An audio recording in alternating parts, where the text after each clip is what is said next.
cet après-midi. Vraiment, nous avons eu un temps extraordinaire la semaine passée et aujourd'hui nous sommes encore ici. Amen. Avant de faire des salutations aux gens qui sont là, je voudrais prendre le temps d'honorer et de saluer mon grand frère, l'archevêque Guy Vincent Kodja. Amen.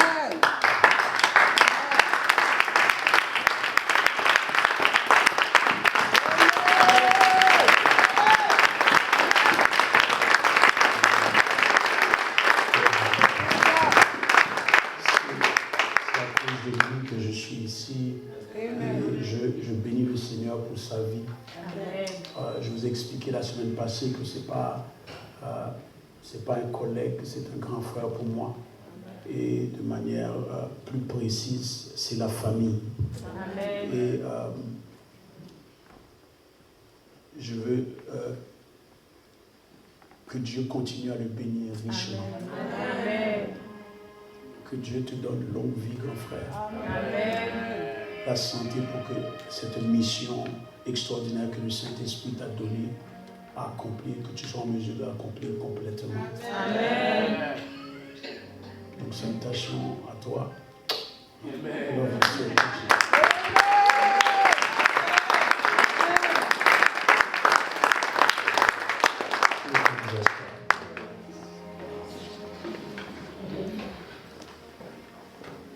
Et nous avons plusieurs personnes qui sont venues. J'ai ma fille, la prophétesse Anna, de la Hollande, qui est ici, avec toute l'équipe de la maison.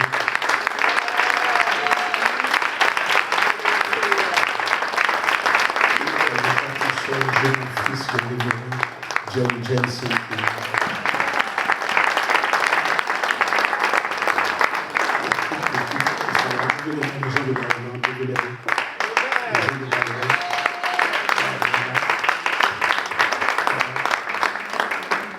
Et aussi, j'ai un fils qui est là, qui s'est déplacé, il a fini son service. Il est ici avec nous, le pasteur Manuel Pedro. Est-ce qu'il peut se lever?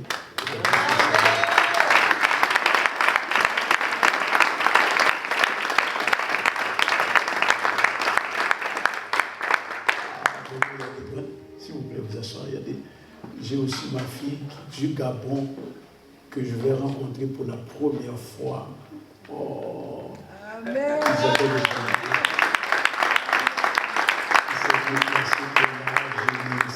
Nancy Vicky qui est là. Lève-toi, Nancy.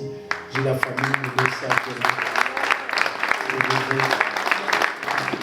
Que Dieu vous bénisse. Alléluia. Que Dieu vous bénisse. Comment pas remercier le pasteur, le révérend Chris Kodja. Vous savez, lorsque je lui parle, c'est comme si je sens que je parle à l'archevêque Kodja. Je ne comprends pas comment ils sont en mesure d'avoir le même thème de voix. Amen. Donc c'est fort. C'est fort là, les génétiques. Amen. Donc est-ce que vous pouvez acclamer le Seigneur pour cet homme de Dieu?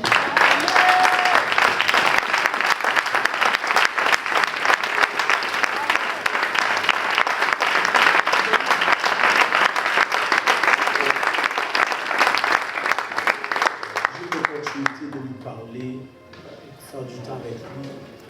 Et il a un esprit tellement humble, tellement simple. C'est vraiment une bénédiction d'être avec lui. Je sais que je vais prier pour toi aujourd'hui, mais je sais que Dieu a de très grandes choses pour toi. Amen. Très grandes choses pour toi. Ouais. Et la semaine passée, j'ai eu l'opportunité d'être avec l'équipe. C'est une équipe extraordinaire. Les différents pasteurs qui sont là. Est-ce qu'ils peuvent se lever? Il faut tellement de bénédictions.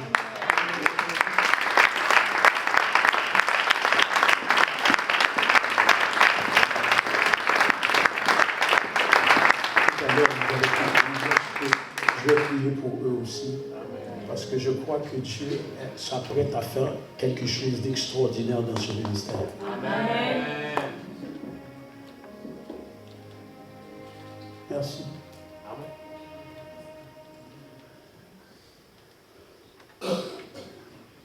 Cet après-midi, je voudrais toucher le sujet 3 clés. 3 clés pour l'édification de l'Église qui fait la différence. 3 clés pour l'édification de l'Église qui fait la différence.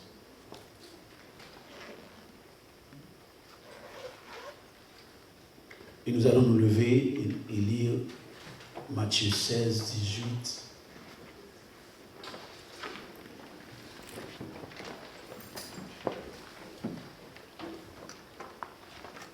Allez-y, je vous écoute.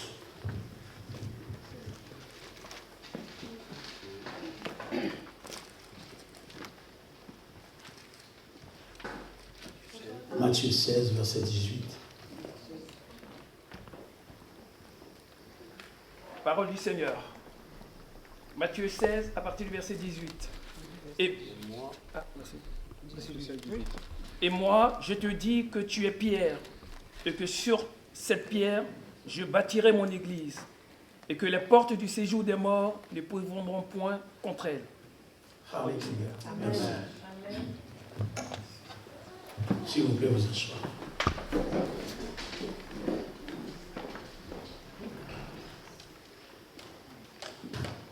Dans Matthieu 16, 18, Jésus a prophétisé et déclaré sous l'onction du Saint-Esprit, je bâtirai mon église et les portes de l'enfer ne prévaudront point contre elle. Mesdames et messieurs, l'église du 1er siècle avait de l'impact et de l'influence. Cette église a impacté sa génération. Mais en examinant attentivement l'état de l'église actuelle, nous verrons que l'église a largement perdu son influence et sa pertinence dans la société contemporaine. Malheureusement, l'un des plus grands échecs de nos prédicateurs modernes est le fait qu'ils ont disculpé l'Église de sa responsabilité envers sa société. Par conséquent, alors que les ministères organisent leurs activités hebdomadaires, alors que nous faisons nos activités mensuelles, semestrielles et annuelles, l'ennemi et ses ténèbres démantibulent cette génération. Je vais vous donner quelques réalités de la société, quelques réalités sociétaux de la France.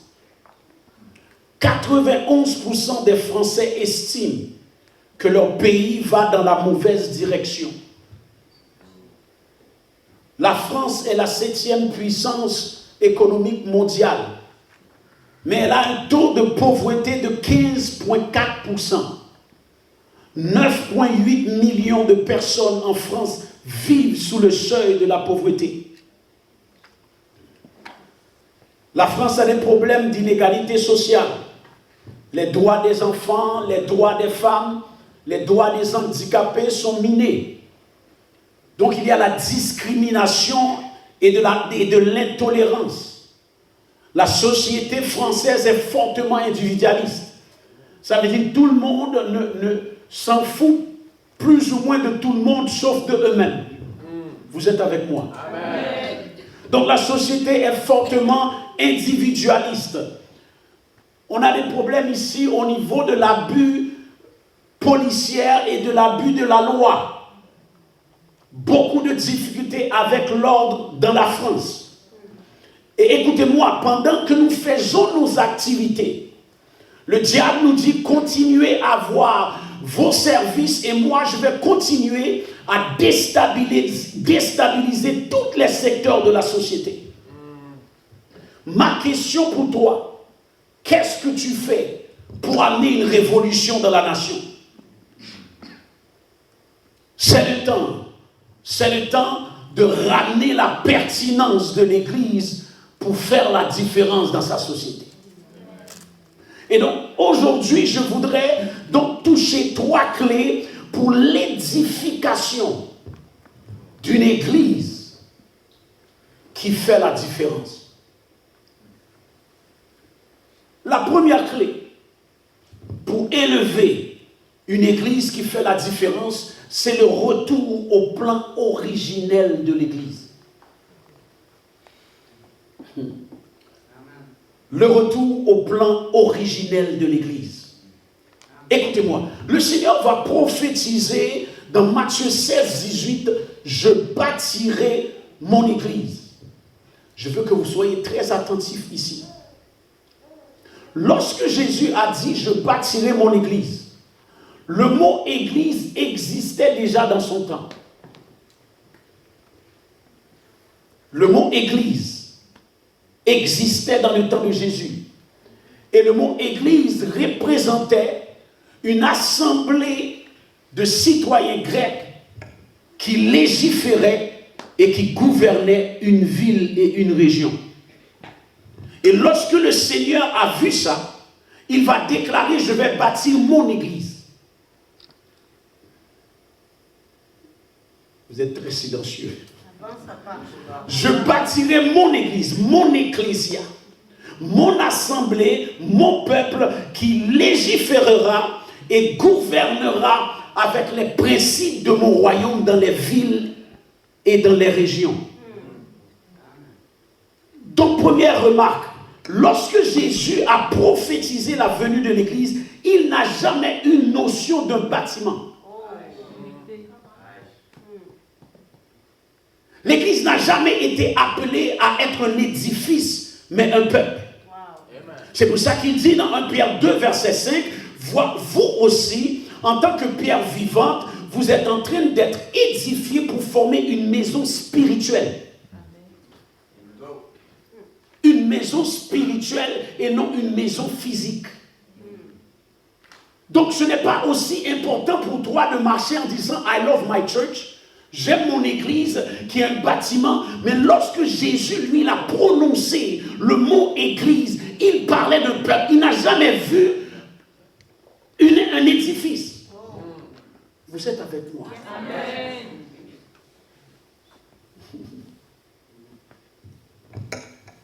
Deux remarques. Première remarque, la venue de l'église n'était pas dans l'esprit de Jésus en tant que bâtiment. C'est plus le temps d'élever un bâtiment, c'est le temps d'élever l'église.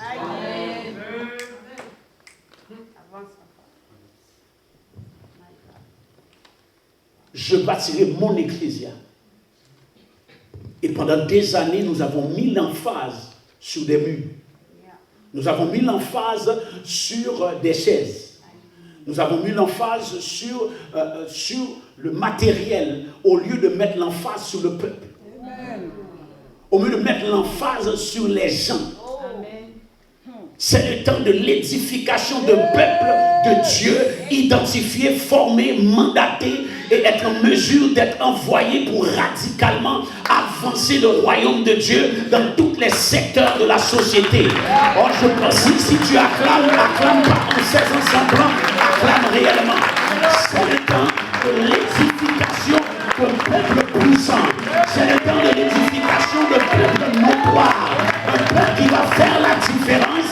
Un peuple qui va avancer catégoriquement le royaume de Dieu dans tous les secteurs de la société.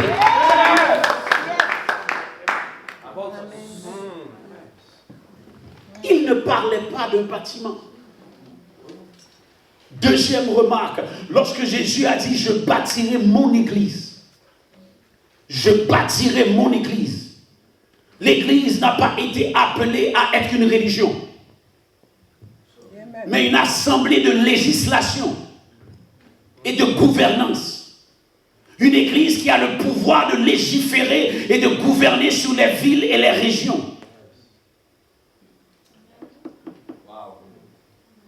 C'était le plan originel. Et elle veut un peuple qui peut pénétrer le gouvernement et faire la différence. Amen.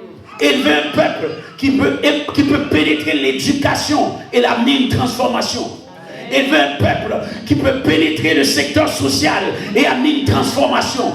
Elle veut un peuple qui peut pénétrer les affaires et améliorer le secteur des affaires. C'était un peuple de législation. Tu es appelé à la législation. Tu es appelé à régner avec les principes du royaume dans tous les secteurs de la société.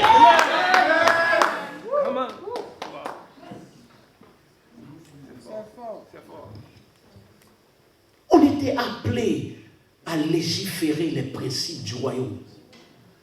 Légiférer les principes du royaume et amener une transformation dans notre société. Tu es ici, pas simplement pour grandir dans ta recherche et ta communion avec Dieu ou avec Dieu pour simplement prendre soin de tes besoins personnels. Mais tu es ici pour recevoir les révélations des principes du royaume de Dieu, afin que lorsque tu pénètres ton secteur d'activité, tu deviens notoire. Amen. Tu deviens incontournable. Amen. Lorsque tu entres dans le secteur social, tu deviens incontournable. Lorsque tu entres dans le gouvernement, tu n'y vas pas simplement pour être dedans, mais pour changer, pour transformer, pour amener une transformation radicale.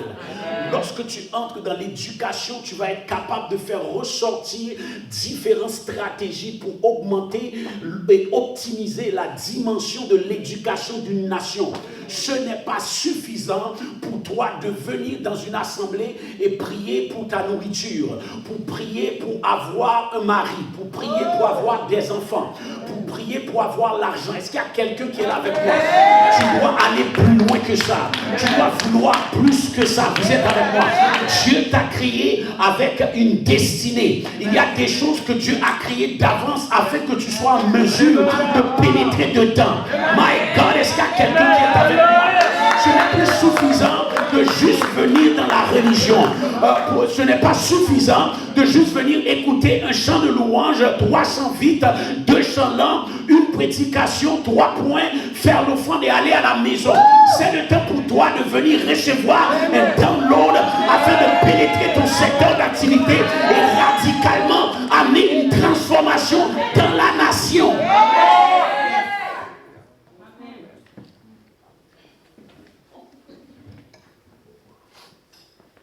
Peuple de lait qui est appelé à légiférer. C'est ça le mot église. Amen. Vous êtes avec moi? Amen.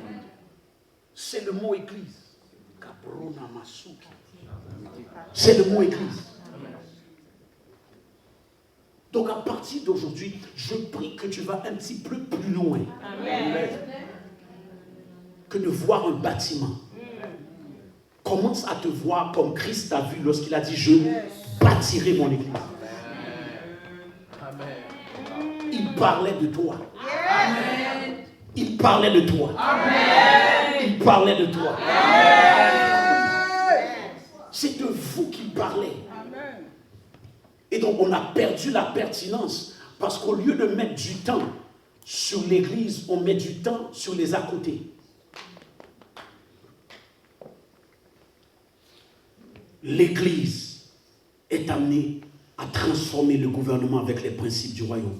Amen. L'église est appelée à transformer le système juridique avec les principes du royaume. Amen. À relever les défis sociaux et sociétaux avec les principes du royaume. Amen. Donc la première clé, retournons à la définition et au plan initial qui est l'église. Amen. La deuxième clé pour l'édification d'une église qui fait la différence est le positionnement de chacun dans sa position de don.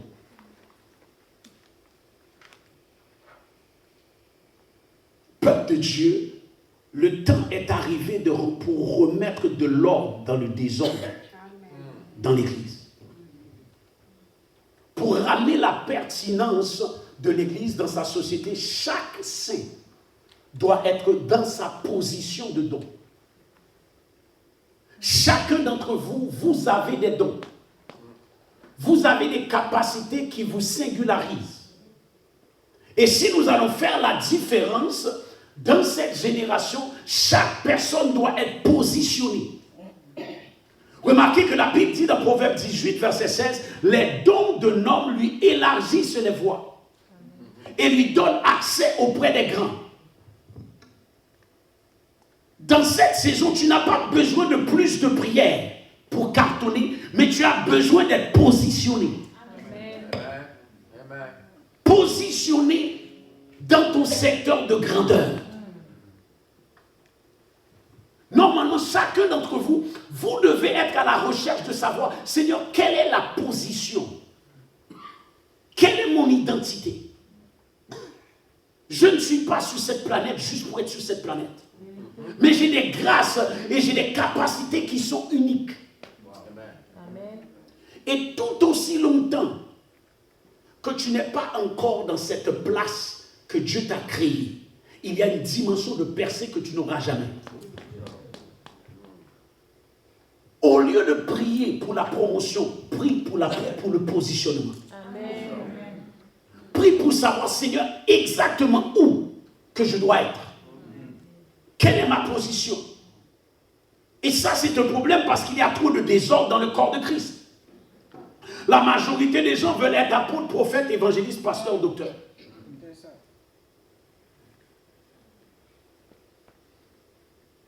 Et ceux qui le sont veulent tous être visionnaires. Vous n'êtes pas là avec moi. Mais dans chaque ministère et dans chaque assemblée locale, il y a un visionnaire et une vision. Amen. Je voudrais que ça soit clair ici. Il y a un visionnaire et il a une vision. Amen. J'entends personne. Amen. Il y a un visionnaire avec une vision. Amen. Parce que chaque fois qu'il y a plusieurs visions, il y a division. Amen. Donc, une des choses que Dieu veut ramener à l'ordre ici, c'est la compréhension du visionnaire. Amen. Et d'avoir une vision. Amen. Et chacun d'entre vous est appelé à connecter avec la vision pour atteindre la vision. Et en atteignant la vision, vous atteignez Amen. Votre vision. Amen.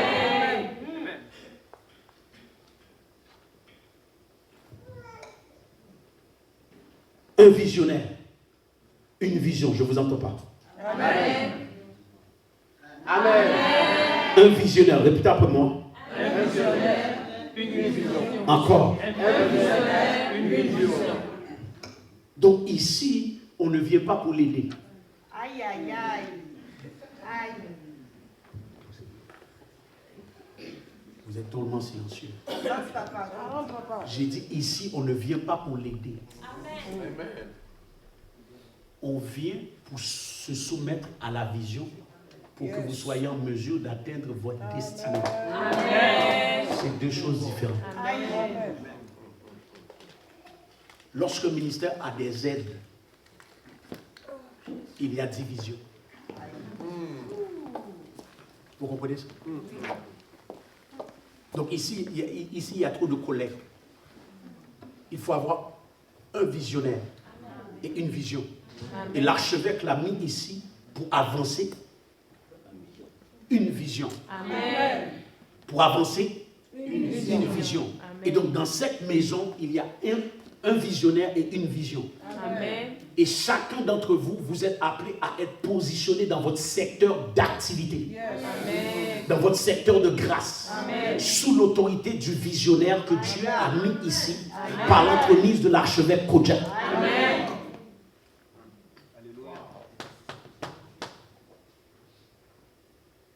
Chaque membre dans sa position de don, engagé pleinement dans la vision. On ne peut pas tous être dans la même position. Yes.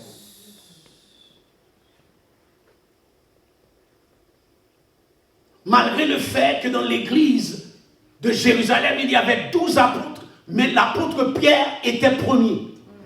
Voilà pourquoi Matthieu 10 va dire, et l'apôtre Pierre premier. Matthieu 10, 1 et 2. Il y avait 12 apôtres. Premièrement, l'apôtre Pierre. Amen. Et par la suite, on va lister. Il n'y a pas de deuxièmement. Amen. Amen. Amen. Amen. Amen. Il n'y a pas de troisièmement. Il y avait 12 apôtres. Le premier, Pierre. Ensuite, yes. Je sais que c'est compliqué pour certains d'entendre ça, mais voilà pourquoi que l'Église n'avance pas. On ne peut pas avancer une vision lorsqu'il y a 3 têtes. Yes.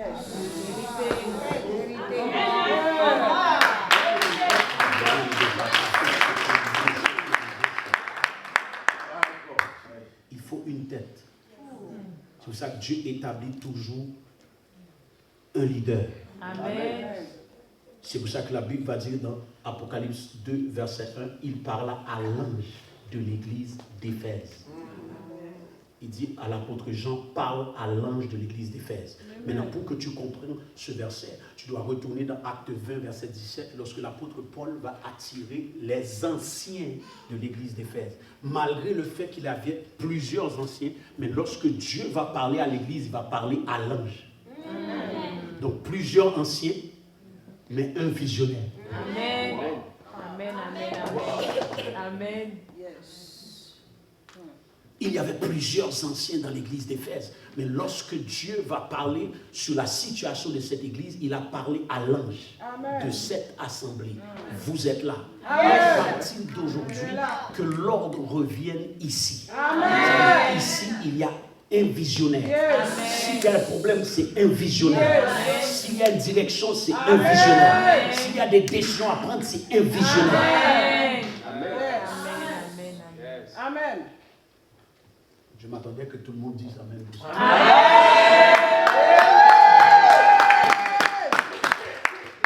Donc chacun d'entre vous allez avoir votre position. Vous allez découvrir vos dons, vos talents, vos grâces. Écoutez, vous ne pouvez pas simplement avoir comme talent de jouer la musique, de faire la louange, de faire l'adoration. Tu portes quelque chose pour un système. Amen. Il y a un système que tu es appelé à changer. Ça veut dire, il y en a d'entre vous, vous êtes appelés dans le secteur social, mais il y en a d'autres qui sont appelés dans le secteur juridique. Il y en a d'autres qui sont appelés à être dans l'éducation. Mais chacun d'entre vous, vous avez un mandat et un appel sur votre vie. Amen. Vous avez un appel. Le temps est révolu où la seule personne qui avait un appel, c'était le pasteur. Chacun d'entre vous est appelé à amener une différence dans cette société. Amen. Donc, lorsque nous parlons de l'ordre, nous parlons du fait que dans une vision, il y a un visionnaire et un peuple qui est positionné. Et lorsque nous venons ici, nous venons pour recevoir la révélation nécessaire pour que nous puissions impacter notre secteur. Amen. Pour amener une transformation à notre secteur. Pour amener des solutions à notre secteur. Amen. Pour amener une transformation à notre secteur. Amen. Donc, numéro 1, nous comprenons que nous sommes des législateurs dans des secteurs bien particuliers. Et numéro 2, maintenant, chaque personne reconnaît son rôle.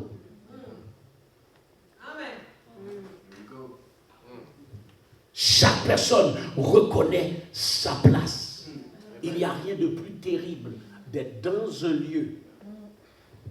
La personne qui veut chanter, c'est pas chanter. La personne qui veut louer, c'est pas louer. Et tu veux prêcher, tu ne peux pas prêcher. Quel est le problème? Tu n'es pas à ta place. Vous n'avez jamais entré dans une assemblée et qu'une personne fait partie de l'accueil et il ne sait pas accueillir les gens.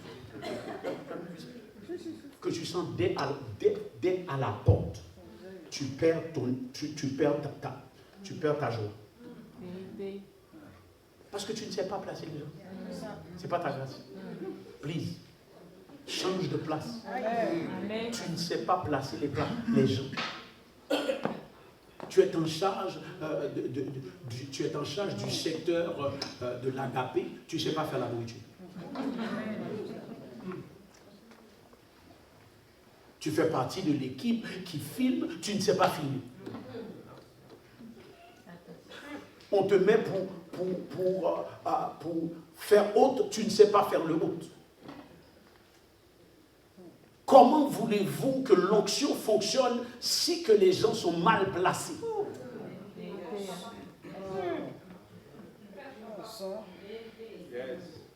Sois à ta place. Dis à ton voisin, sois à ta place. Tout à l'heure, la femme de Dieu a amené une exhortation. Je sentais la présence de Dieu. Vous n'avez jamais été dans une place où une personne amène une exhortation, tu sens absolument rien. Tu cherches profondément à sentir quelque chose.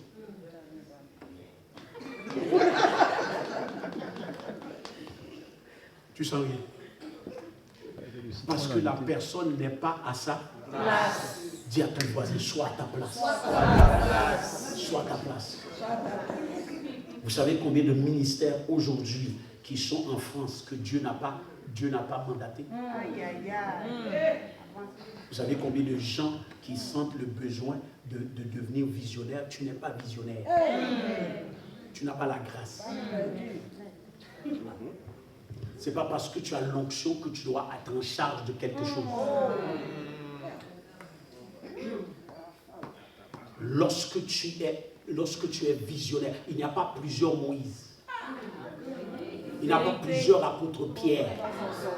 Il n'y a pas plusieurs apôtres Paul. Amen. Tu peux être apôtre Jean, supportant apôtre Pierre. Tu es dans l'équipe, mais tu n'es pas en charge.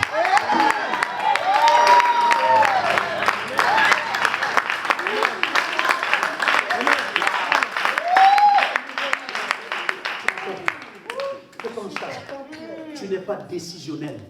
Toi, tu veux prendre des décisions, pourquoi? Quelle grâce que tu as pour prendre des décisions? Quelle capacité que tu as?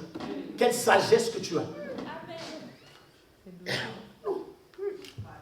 L'église est bousillée parce que des gens sans grâce prennent des décisions. Qui t'a mis en charge? Yeah.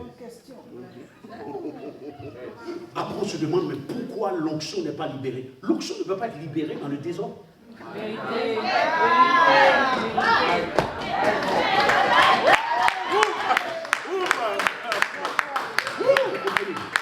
L'onction ne peut pas être libérée dans le désordre. L'onction ne peut pas être libérée dans le désordre. Il doit avoir une préparation, mais il doit avoir une onction. Même si tu as la préparation, si tu n'as pas l'onction, ça ne va pas être libéré. Il faut l'onction après la préparation pour la manifestation.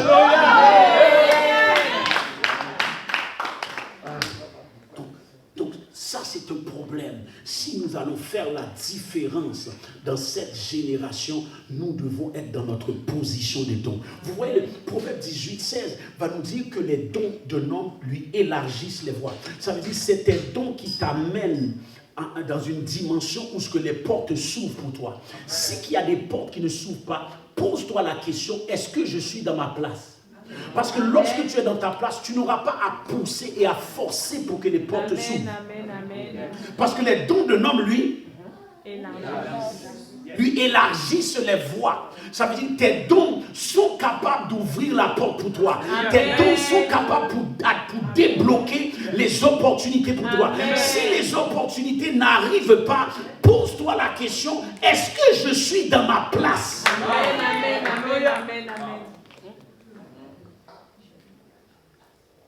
Je veux libérer cet après-midi des portes pour ceux qui sont positionnés. Amen. Je veux libérer cet après-midi des opportunités pour ceux qui sont positionnés. Amen. Ceux qui sont dans leur place. Amen. Ceux qui ne veulent pas la place de l'autre, mais tu veux ta place.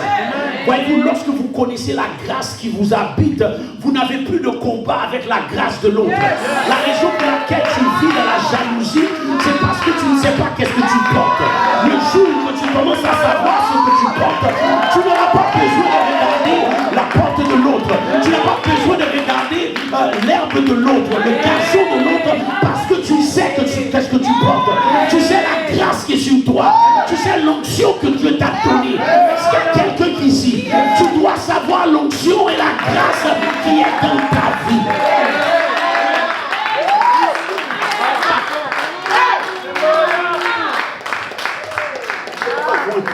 avec ta grâce. Non, je dois saluer ta grâce. Je dois être content pour ta grâce. Je dois être content quand Dieu t'élève parce que je sais qui je suis. Je sais ma position, je sais la grâce que je porte. Je sais l'onction qui est sur moi. Je sais la capacité que j'ai. Moi, je n'ai pas de problème de sécurité. J'ai la grâce, j'ai l'onction, j'ai la puissance du Saint-Esprit qui m'habite. Il n'y a pas de jalousie. La raison pour laquelle il y a la jalousie dans l'église, tu n'es pas à ta place. Tu ne connais pas tes grâces. Tu ne connais pas l'onction sur toi.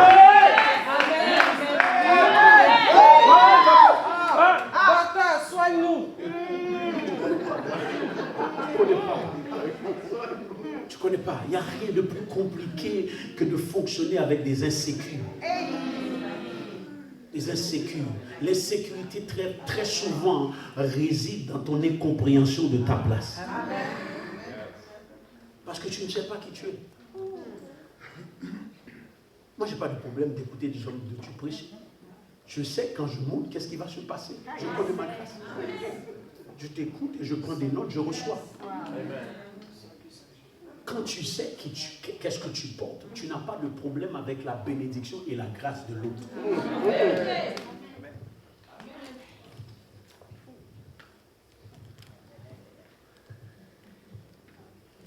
C'est le temps pour que chacun soit dans sa position de don. Amen. Et voilà pourquoi dans cette saison, Dieu va faire un travail de remaniement. Amen. Pour que chacun soit positionné là où il a la grâce. Amen. Et si tu as assez d'humilité, tu vas dire non, cette position, je ne peux pas le faire. C'est pas bon. Aujourd'hui, si tu me dis de faire partie de l'équipe, c'est que Dieu m'appelle à ouvrir une garderie, une crèche et puis prendre soin des enfants, je leur dis. Parce que je sais ma grâce. Vous comprenez? Quand tu sais ta grâce, lorsqu'on te prophétise quelque chose, tu sais, si ce n'est pas Dieu, ce n'est pas Dieu. Ce n'est pas toutes les prophéties qui sont de Dieu. Amen. Les prophéties, la personne avait mal mangé. Il ne se portait pas bien. Donc il t'a dit quelque chose qui n'est pas toi. Mais si tu ne connais pas ton identité, tu vas avaler n'importe quoi. Oui. Vous êtes avec moi? Amen. Donc on doit apprendre à chercher la reconnaissance de notre grâce. 1 Pierre 4,10 va nous expliquer qu'il y a des dons que Dieu a donnés à chacun. 1 Pierre 4,10, Dieu a donné des dons à chacun. Everyone, chacun a des dons, a des grâces. Et donc la deuxième clé, si nous allons édifier une église qui fait la différence, nous devons positionner les gens à leur place. Troisième clé. La troisième clé pour l'édification d'une église qui fait la différence est l'empuissantement économique de l'église. J'ai créé ce mot, empuissantement. Parce qu'en français, on n'a pas le mot. Donc moi, je l'ai créé. Empower. Empower. Ça veut dire rendre puissant. Quelqu'un peut dire ça, empuissanter. Non, dis ça avec puissance. Encore. Ça veut dire rendre puissant. Écoutez, il n'y aura pas de pertinence pour l'Église sans finances. Les finances donnent le pouvoir de pousser une idéologie. Tu ne peux pas avancer l'idéologie, les principes du royaume si que tu n'as pas de finances. C'est pourquoi la Bible dit dans Ecclésiaste 9, verset 16, la sagesse du pauvre est méprisée et ses paroles ne sont pas écoutées. Ça veut dire littéralement tu peux avoir toute la connaissance pour changer le système scolaire. Mais si tu n'as pas le support financier, tu ne pourras pas entrer dans les lieux qu'il faut pour amener cette différence. Écoutez-moi, l'ennemi n'a pas peur d'une église qui prêche, mais d'une église qui a les moyens financiers pour soutenir ceux qui prêchent. Alléluia. Vous avez saisi ça? L'ennemi n'a pas peur d'une église qui prêche, mais d'une église qui a les moyens financiers pour soutenir ce qu'elle prêche. Alors le diable dit prêchez, mais prêchez pauvre. Les musulmans ont stigmatisé l'église comme la religion des pauvres. Les finances donnent le pouvoir de promouvoir une idéologie. Et vous allez voir à travers la parole de Dieu qu'il n'y a pas eu de ministère qui a pu avancer s'il n'y avait pas des gens qui le supportaient. Je vais vous donner 3 éléments probants pour vous le prouver. Vous aimez Jésus, non? Amen. Amen. Vous aimez Jésus? Amen. Ok. Jésus avait un soutien financier. Luc 8, verset 3. La Bible déclare Jeanne, femme de Chuza, intendant d'Hérode, Suzanne et plusieurs autres qui l'assistaient de leurs biens. C'est-à-dire les gens qui voient Jésus comme quelqu'un qui faisait descendre la manne. Il a fait ça 2 fois. 5 000 et 4 000. Il a descendu la manne. Mais chaque jour, pendant 3 ans et demi, vous pensez qu'ils ont fonctionné comment? Il avait des gens qui le supportaient de leurs biens. C'est ça que la Bible vient juste de nous dire dans Luc 8, verset 3. Il avait plusieurs personnes qui supportaient son ministère et il l'assistait avec leurs biens. Vous devez comprendre que Jésus avait des gens qui étaient à temps plein dans le ministère. Il avait des hommes qui avaient l'habitude de manger des gros poissons. Et pendant 3 ans et demi, ils n'ont pas jeûné. Ils avaient du support. Il a fait le ministère avec le support de gens qui l'assistaient avec leurs biens. Mais ce n'est pas fini. Deuxièmement, on va voir un des disciples de Jésus qui est très singulier. Matthieu 27, 57. Matthieu 27, 57, la Bible nous dit « Or, le soir venu, vint un homme riche d'Arimathée, nommé Joseph, qui était lui-même disciple de Jésus. » Donc dans le ministère de Jésus, il n'y avait pas juste des gens qui avaient des besoins. Pourquoi vous êtes silencieux? Donc dans le ministère de Jésus, il n'y avait pas juste des gens qui avaient des besoins financiers. Il avait aussi des hommes riches, des gens qui avaient les moyens. Donc Joseph d'Arimathée va se présenter sur la scène lorsque le besoin se faisait sentir. Nous n'avons jamais entendu parler de Joseph d'Arimathée jusqu'au moment où il fallait descendre le corps de Jésus. Amen. Les 12 apôtres ne pouvaient pas faire ce travail, mais il fallait un homme d'influence. Alors Joseph d'Arimathée, dans Matthieu 27, verset 57 à 60, va aller voir Pilate. Et lorsqu'il a été voir Pilate, il va lui demander il ordonna de lui donner le corps de Jésus. Et lorsqu'il a dit à Pilate, je veux avoir le corps de Jésus, Pilate a dit, descendez le corps de Jésus tout de suite.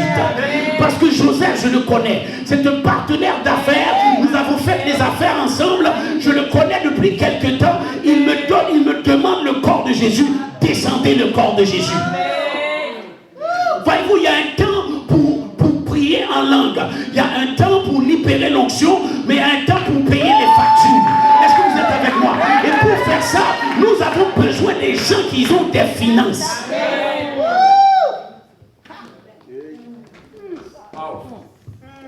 Quelqu'un peut lire pour moi Matthieu 27, 57. Il faut lire. Si vous lisez, vous ne devez pas voler. Il faut être des gens fidèles dans les dîmes pour lire. Si vous lisez sans être fidèle dans les dîmes, pendant que vous lisez, ne testez pas si je suis apôtre. Ma fille, tu peux lire. Je sais qu'elle est fidèle. Oui. Elle est fidèle. Elle peut lire. Tu peux lire Matthieu 27, 57. Malgré qu'elle est en France, moi je suis à Montréal, fidèle. Il supporte son père chaque mois. Je n'ai pas besoin de prier en langue, je n'ai pas besoin de lui dire, et s'il vous plaît, envoie, elle peut lire. Amen. Matthieu 27, 57. Le soir étant venu, arriva un homme riche d'Arimathée, nommé Joseph. Voilà. Lequel était aussi disciple de Jésus. Continue. Il se rendit vers Pilate et demanda le corps de Jésus. Et Pilate ordonna de le remettre. Vous entendez? Il va demander le corps de Jésus et Pilate ordonna de le remettre. Et regardez ce qui va se passer, vas-y. Il se rendit vers Pilate et demanda le corps de Jésus, et Pilate ordonna de le remettre. Joseph prit le corps, l'enveloppa d'un linceul blanc et le déposa dans un sépulcre neuf. Reste là. Ils vont dire ici que Joseph prit le corps, Joseph l'homme riche. Ah. C'est comme si vous êtes silencieux les francophones. J'ai dit Joseph l'homme riche. Amen. Yes. Joseph l'homme riche. Puisque c'était Jésus, il n'a pas demandé à un de ses petits de le faire. Parce que ça, on parlait de son maître. Parce que des fois, tu as l'argent, tu sens que tu dois c'est trop bas pour toi de fonctionner avec l'autorité. Alors ici, il ne va pas demander à un de ses serviteurs de prendre Jésus, parce que là, on parlait de son maître. Amen. Donc l'homme riche va se diminuer, il va prendre le corps de Jésus. Je peux rentrer un peu? Donc il va prendre le corps de Jésus. Mais donc en français, malheureusement, puisqu'on sait changer les versets, ils vont dire qu'ils l'ont mis dans un linceul. Mais en anglais, on dit qu'ils vont mettre Jésus dans du fin lait. Dans le meilleur tissu qu'il y avait dans son temps. C'est là qu'il va mettre Jésus. Continue. Il s'était fait tailler dans le roc. Puis il roula une grande pierre à l'entrée. Retourne un peu, ma fille. Il le mit dans le linceul blanc. Et le déposa dans un sépulcre neuf. Reste là. Ah. Donc Jésus n'a pas été mis dans un trou.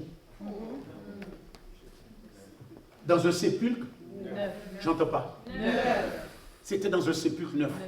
Voyez-vous, on a pollué votre vision des choses. Parce que lorsque vous regardez Jésus de Nazareth à la télé, on voit Jésus comme envoyé, comme si il était l'homme de douleur. On n'a pas vu l'aspect de l'excellence de qu'est-ce qu'il portait. Donc Jésus n'était pas mis dans une boîte, mais Jésus était mis dans un sépulcre neuf. Et ce sépulcre neuf, pourquoi qu'il est en mesure de le faire? Parce qu'il avait des gens qui pouvaient supporter ce qu'il amenait. Est-ce que vous comprenez? Donc Joseph d'Arimathée était un homme riche et il a été en mesure de faire le nécessaire pour que le Seigneur soit mis dans un sépulcre. Vous êtes là avec moi? Donc on le mit dans un sépulcre neuf. Merci ma fille. Mais ce n'est pas juste Joseph d'Arimathée. Zachée, Luc 19, 2, était aussi un homme riche. On ne peut pas juste avoir des gens qui ont des besoins. C'est qu'il y a juste des gens qui ont des besoins. Comment on va prendre soin de ces besoins? Le ministère de Jésus était économiquement en puissance. Mais regardez ce qui se passait dans l'église du 1er siècle. Acte 4, versets 33 à 35. Et c'est avec une grande puissance que les apôtres rendirent témoignage à la résurrection du Seigneur Jésus. Et une grande grâce était sur eux tous. Acte 4, verset 34. Il n'y avait pas non plus quelqu'un parmi eux qui manquait. Est-ce que vous avez entendu ça? Yes. Il dit que dans l'assemblée de l'église de Jérusalem, personne n'avait un besoin. Amen. Wow. Vous n'avez pas compris.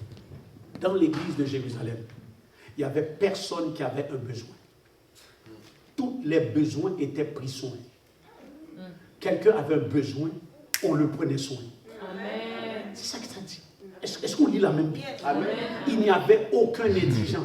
C'est ça que ça dit dans votre version. Il n'y avait aucun indigent. Ça veut dire tout le monde qui était dans l'église, lorsqu'il y avait un besoin, ils avaient de quoi leur donner.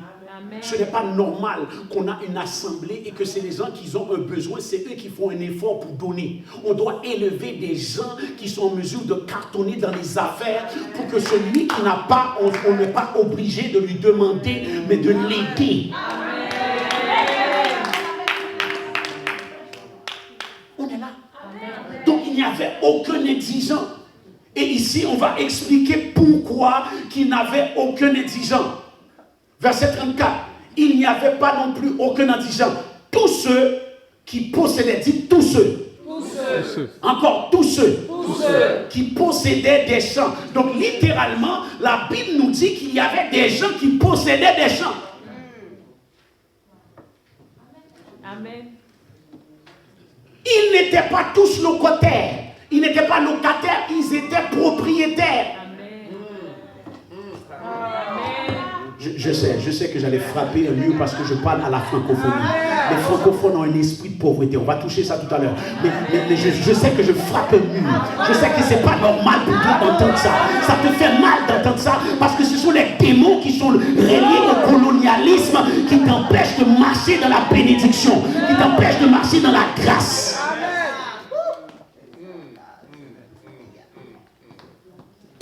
Dites tous ceux qui possédaient des champs ou des maisons, les vendaient, apportaient le prix de ce qu'ils avaient vendu et le déposaient aux pieds des apôtres. Qu'est-ce qui m'impressionne dans ce verset? C'est que ça ne nous dit pas que la personne avait besoin de vendre sa maison parce qu'il en avait plusieurs. Vous comprenez? Il avait plusieurs. Donc lorsque le besoin venait, il faisait simplement dire à un de ses assistants, écoute, tu sais la parcelle qui est dans XXY là-bas, vends ça, amène ça et je vais le déposer au pied de l'apôtre. Amen. Pour prendre soin du besoin. Amen, amen, amen. Et il est très spécifique. Il ne dit pas de le déposer dans la main, mais dans le pied. Parce que ça t'aide comme personne qui a de l'argent à rester humble. Parce que c'est juste en Afrique que lorsque la personne a l'argent, il doit s'asseoir en avant. Tu es en retard, assis-toi en arrière. Parce qu'on n'est pas contrôlé par l'argent, on est contrôlé par la grâce.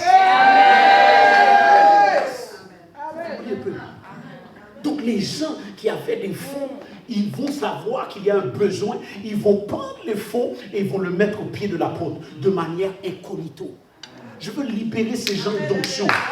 Qu'il y ait des gens qui vont commencer que Dieu va libérer les portes financières et ils n'auront pas à se montrer. Ils vont donner d'une manière humble. Ils vont le faire comme Barnabas. Ils vont le mettre au pied de l'apôtre.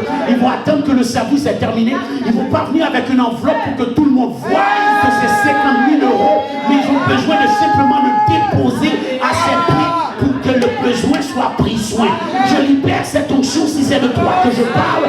Je libère cette grâce pour que Dieu débloque ce qui doit être débloqué afin que tous les besoins du sang soient pris soin. Reçois cette grâce, reçois cette onction au nom puissant de Jésus.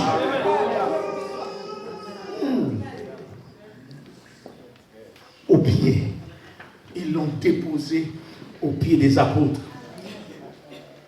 Personne ne manquait. Pourquoi? Parce qu'il avait des gens qui le supportaient. Amen. Il y avait des personnes que leur grâce, ils avaient le ministère des affaires. Ils n'étaient pas apôtres, prophètes, docteurs. Eux, ils étaient financiers. Ils avaient l'argent.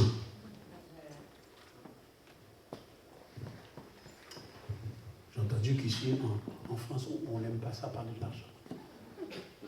Toi, tu penses que Macron parle de quoi? Je ne comprends pas. Les gens viennent dans le collège. On ne parle pas trop, c'est les finances. Non, on parle clair. On parle de l'argent. Amen. On va parler de l'argent, je ne comprends pas.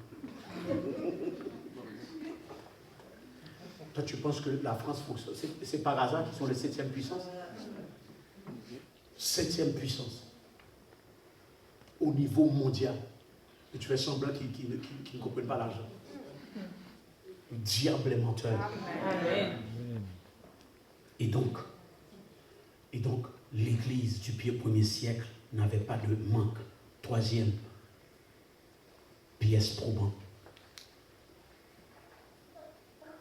Écoutez-moi, si l'Église va passer dans une dimension de prospérité, on ne peut pas simplement faire des appels de fonds. On doit former l'Église. Amen. Amen. Lorsqu'on parle de ministère qui financièrement est à point, c'est un ministère qui est formé dans les révélations nécessaires pour t'amener à avoir la richesse. Simplement dire qu'il y a 10 personnes qui doivent donner $2 000, ce n'est pas ça qui va amener l'église dans la dimension qu'il faut. On doit former les gens.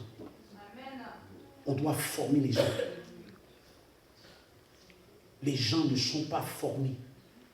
Ils ne sont pas formés lorsqu'on parle de dîmes, d'offrandes, de semences. Ils entendent le mot, mais ils ne comprennent pas la révélation qu'il y a derrière. Ils ne savent pas c'est quoi la puissance de l'association, le travail, la vision, le plan d'action. Ce sont tous des principes qui sont nécessaires pour que tu avances dans la révélation des finances et pour voir les finances augmenter dans ta vie. Mais donc, ici, dans le corps de Christ, qu'est-ce qu'on fait? C'est qu'on vient pour la prière. Viens, si tu viens, je vais libérer l'onction pour toi et tu vas avoir l'argent. Tu vas rester pauvre. Parce que pour avoir la richesse, il y a des principes que tu dois mettre en application. Vous comprenez ça? Il y a des principes qu'on va mettre en application. Tu n'as pas de vision. Comment tu vas créer de la provision? Je suis consultant exécutif et branding. Je rencontre des exécutifs, je rencontre des gens pour les aider dans leur stratégie. Écoutez, à l'église, on parle beaucoup de l'onction, mais on ne parle pas de comment saisir les principes de finance, le principe de budget, le principe d'association, le principe de vision, le principe de travail. Ce sont tous des principes nécessaires pour avancer. Donc on ne peut pas juste dire donne.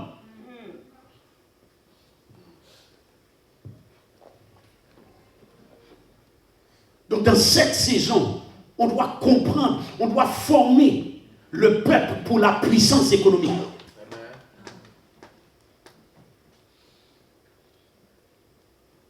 Comprendre la révélation. Comprendre les principes de réussite. Élaborer des stratégies de création de richesse.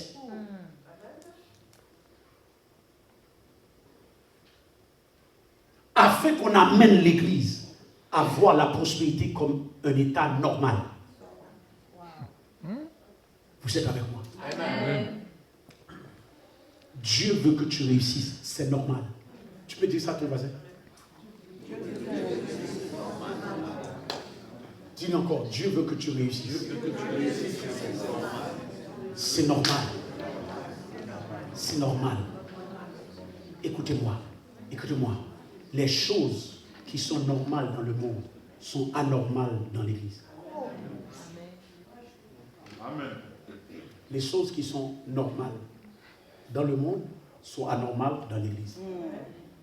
Je vais vous le prouver. Les politiciens sont financés. Les sportifs sont financés. Les motivateurs sont financés. Pourquoi la difficulté à financer un ministère?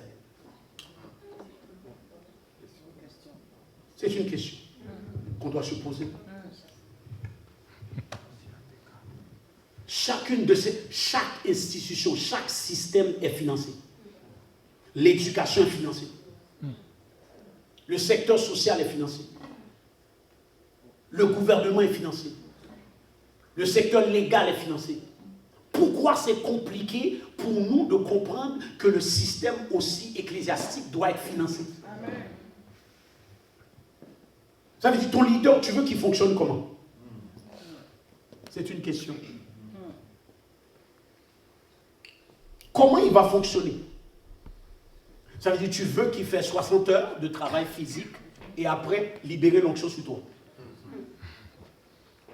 Alors que Nombre 18, verset 21, Nombre 18, verset 21 nous dit que les sacrificateurs recevaient les dîmes pour leur travail.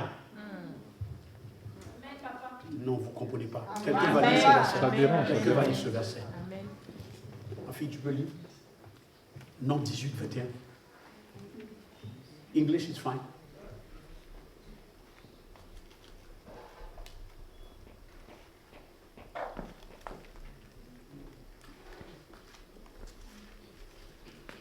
Nombre 18, 21. Nombre 18, verset 21.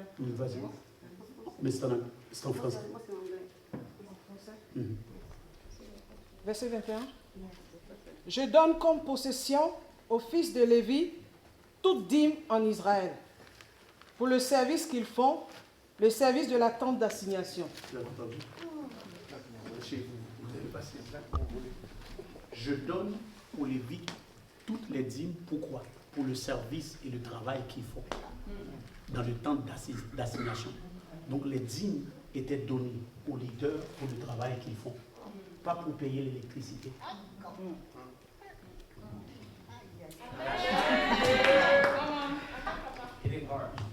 Je sens que je vous perds. Donc la dîme était donnée au sacrificateur comme salaire. Je le répète, la dîme était donnée au sacrificateur comme salaire. Vous venez juste de le dire.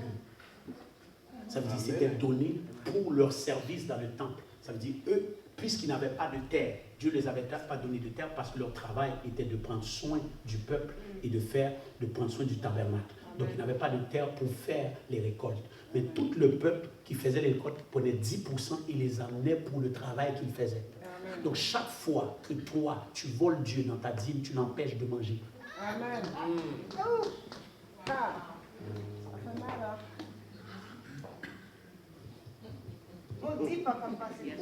Vous comprenez ça? Amen. Chaque fois que tu oublies ta part, tu l'empêches de manger. C'est-à-dire, toi tu manges, toi tu fonctionnes, mais tu ne fais pas ta part. Mais si tu as un besoin, tu sais qui est appelé. Quand le diable commence à te pulvériser, tu sais qui a la capacité, qui est la voix autorisée. Vérité. Je prie qu'à partir d'aujourd'hui, que vous mettez l'ordre dans le désordre de vos vols. Amen.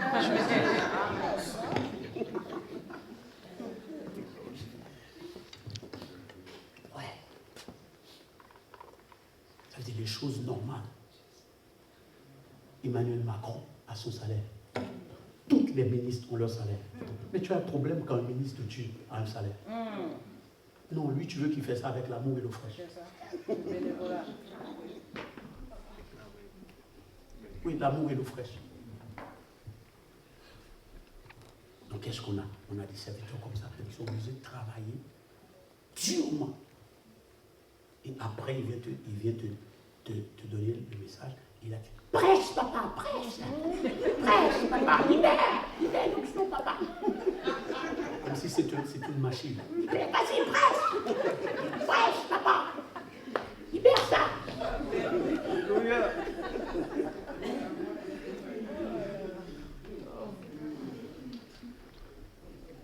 Les choses qui sont normales dans le monde sont devenues anormales dans l'Église. Disons ça ensemble. Les choses qui sont normales dans le monde sont anormales dans l'Église. Dans cette saison,